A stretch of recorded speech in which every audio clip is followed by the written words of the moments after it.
Hello students. आज मैं आपको एट्थ क्लास सब्जेक्ट स्विक्स इसका एक चैप्टर है understanding secularism.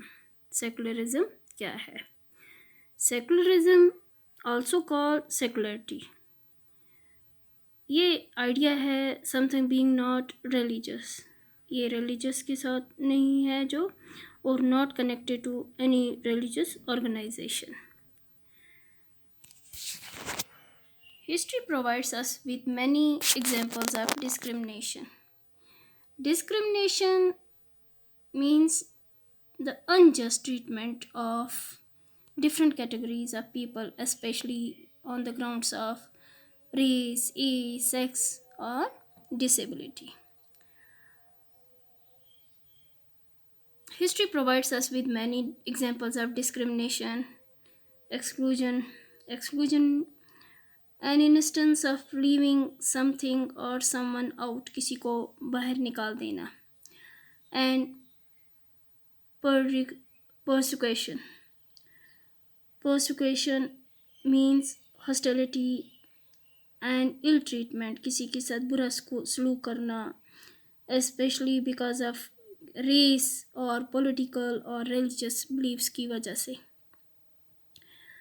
On the grounds of religion, history provides us with many examples of discrimination, exclusion, and persecution on the grounds of religion. You may have read about how Jews were persecuted in Hitler's Germany and how several millions were killed in all of the above.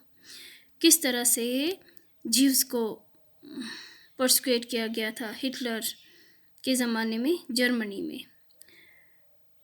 Millions were killed in all of the above. In all of the above examples, members of one religious community either persecuted or discriminate against members of other religious communities.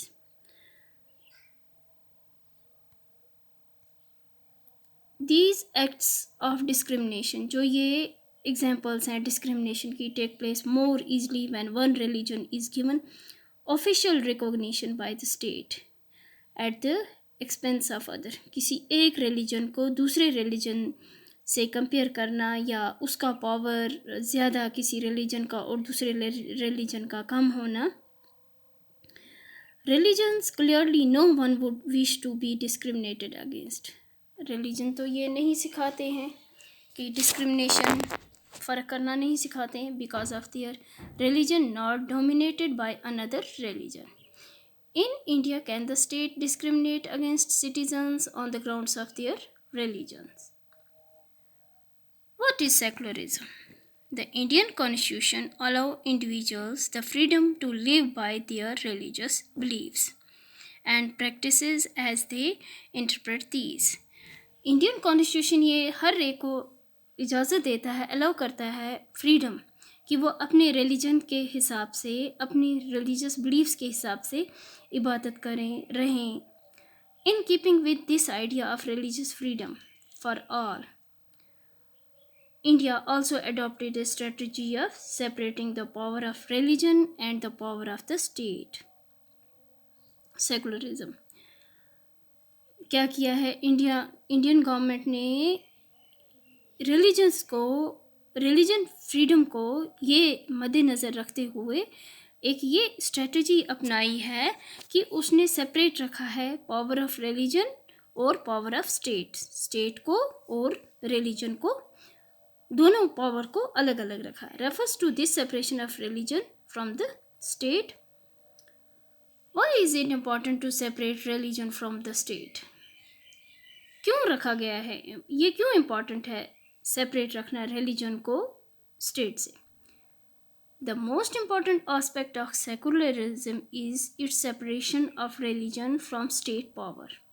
ये बहुत ही important aspect है secularism का कि separate रखना है religion को state power से. This is important for a country. ये एक कंट्री की फंक्शन के लिए, डेमोक्रेटिकली फंक्शन करने के लिए ये बहुत ही इम्पॉर्टेंट aspect.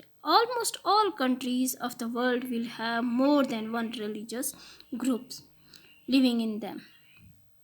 तकरीबन दुनिया में हर कंट्री में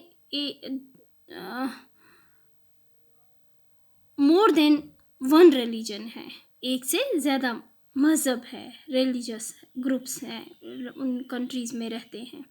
with in these religious groups, in religious groups की वजह से देयर विल मोस्ट लाइकली भी one group that is in A majority. तो मोस्टली क्या होता है कि किसी भी कंट्री में, जैसे किसी भी कंट्री में क्या होता है कि एक रिलीजन जो मेजॉरिटी में होता है और जो दूसरा रिलीजन होगा वो माइनॉरिटी में होगा। If this majority religious group has access the state power, अगर इस मेजॉरिटी जो रिलीजियस है उसके पास स्टेट पावर होगा, then it could quite easily use this power and financial resources to discriminate against and persuade persons of other religions। तो ये क्या करेंगे, जिनके पास पावर होगा, फाइनेंशियल रिसोर्सेज होंगी, तो वो डिस्क्रिमिनेट करेंगे किन के खिलाफ, जो माइनॉरिटी में होंगे दूसरे रिलीजन के। तो आज का हमारा टॉपिक इतना ही है।